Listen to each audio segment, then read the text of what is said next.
राजा रानी कहानी। एक समय की बात है, एक राज्य में एक सुंदर सा राजकुमार रहता था। उनका विवाह बहुत ही जल्द एक सुंदर सी राजकुमारी के साथ होने वाली थी। इसी की तैयारी में पूरे राजमहल को अनेकों तरह के फूलों से सजाया गया था। राजकुमार अपने कक्ष में ही सोते सोते राजकुमारी के ख्वाब देख रहे थे। बाहर मौसम बहुत ही रंगीनमय था। राजकुमार जब खिड़की से बाहर की ओर झांका तो उसे इस सुहाने मौसम में राजकुमारी से मिलने की इच्छा जाहिर की। इसलिए उन्होंने अपने राजमहल से सभी से छुपते छुपाते एक घोड़े को पकड़कर उसमें बैठ गए और अपने महल से दूर राजकुमारी से मिलने चले गए। जाते हुए बीच रास्ते में उन्हें पानी प्यास लगी। राजकुमार पानी की तलाश में किसी जलाशय की खोज करने लगे। कुछ समय में उन्हें एक जलाशय दिखाई दी। वह जलाशय के पास पानी पीने के लिए गए, मगर जलाशय पूरा सूख चुका था। राजकुमार बहुत दुखी हुआ। बहुत मुश्किल से तो जलाशय मिला था, मगर उसमें एक बूंद भी पानी था ही नहीं।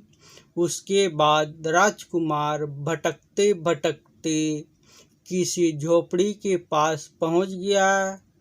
बगल में एक कुआं था, जिसमें से राजकुमार पानी निकाल कर पीने लगा।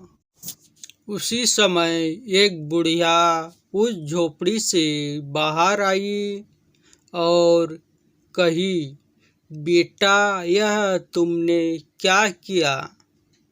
यह कुआं एक श्रापित कुआं है। इसमें का कोई भी पानी पीता नहीं है। अब तुम हर रात को एक नरभक्षी बन जाओगे।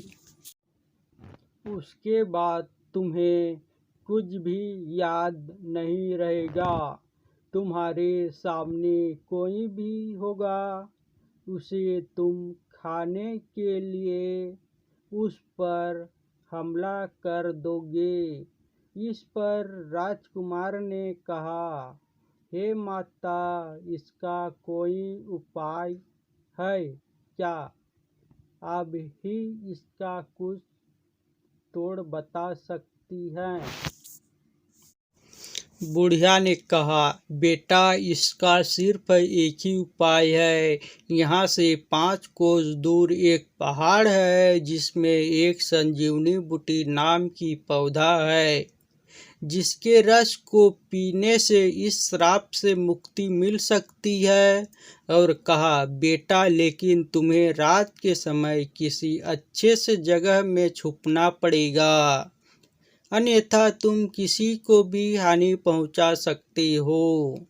राजकुमार ने कहा, ठीक है माता जी। यह कहकर वहां से राजकुमार निकल गया। अब राजकुमार थोड़ा चिंतित हो गए कि पहले राजकुमारी से मिलने जाएं कि पहले अपने श्राप से मुक्ति पाएं। उसे कुछ समझ में आ नहीं रहा था। संजीवनी युक्त पौधों वाला पहाड़ भी बहुत दूर था। कुछ समय में अंधेरा होने ही वाला था और वे नहीं चाहते थे कि कोई अपने हाथों से मारा जाए। इसलिए राजकुमार अपने आप को छुपाने के लिए जंगल के किसी गुफा में चले गए, जहां एक खूंखार आदमखोर भेड़िया रहता था। जिसके आतंक से पूरा राज्य कांपता था, पहले से ही पांव जमाए बैठा हुआ था। राजकुमार को देखकर वह आदमखोर भेड़िया गुर्राने लगा और उसे खाने के लिए उसकी ओर बढ़ने लगा। उसे अपने ओर आते देख राजकुमार डर गया कि कहीं यह आदमखोर भेड़िया मुझे खा न ले। तभी रात हो गई और राजकुमार देखते ही देखते मनुष्य से एक नरभक्षी में बदल गया। उसे नरभक्षी में बदलने देख भेड़िया घबरा गया और वहीं पर रुक गया। भेड़ियों को देखकर नरभक्षी रूपी राजकुमार उसकी ओर बढ़ने लगा और जोर जोर से गुर्राने लगा। उसकी आवाज़ से भेड़िया डर के मारे वहीं बेहोश हो गया और उसे नरभक्षी रूप राजकुमार खा गया। अगले सुबह राजकुमार पुनः अपने असली रूप में आ गया और वहां से उस पहाड़ की ओर निकल गया। गुफा से निकलते हुए गांव के कुछ लोग राजकुमार को देखे और उसके पास जाकर उसे पूछने लगे, हे वीर पुरुष, आप कौन हैं जो इस भयानक गुफा से आ रहे हैं?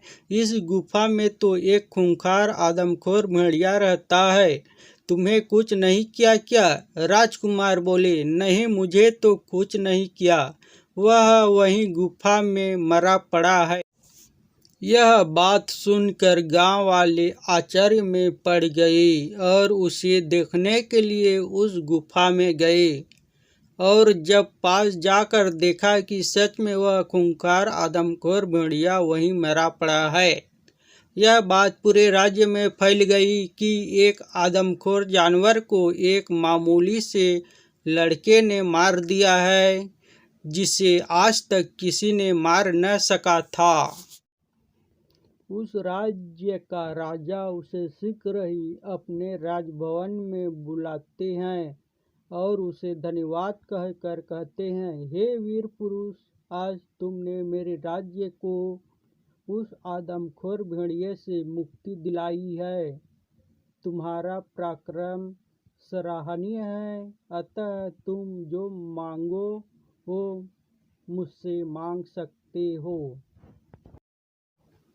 राजकुमार ने कहा, हे राजन, यह तो मेरा कर्तव्य था, मुझे कुछ नहीं चाहिए। राजा फिर भी अपनी खुशी से राजकुमार को एक जादुई कालीन भेंट में देकर कहता है, हे वीर पुरुष, यह छोटा सा भेंट हमारी तरफ से, तुम जहाँ भी जाओगे इससे तुम्हें जाने में आसानी होगी। यह जादुई कालीन तुम्हें तुम्हारी मंजिल तक कुछ ही समय में पहुंचा देगी। भेंट स्वीकार कर राजकुमार उस कालीन पर बैठकर शीघ्र ही रात होने से पहले उस पहाड़ की ओर चला गया और कुछ ही समय में उस पहाड़ के पास पहुंच गया और उस संजीवनी पौधे को ढूंढने लगा। रात होने ही वाली थी, तभी एक चमकता हुआ पौधा दिखाई दिया। वह समझ गया कि यह संजीवनी पौधा होगा। वह शीघ्र ही उस पौधे से रस निकालकर पीने लगा।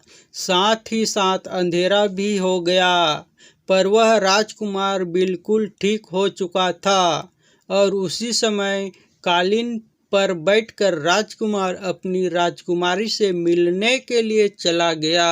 उसे देखकर राजकुमारी बहुत खुश हो गई और अगले दिन ही उन दोनों का विवाह हो गया।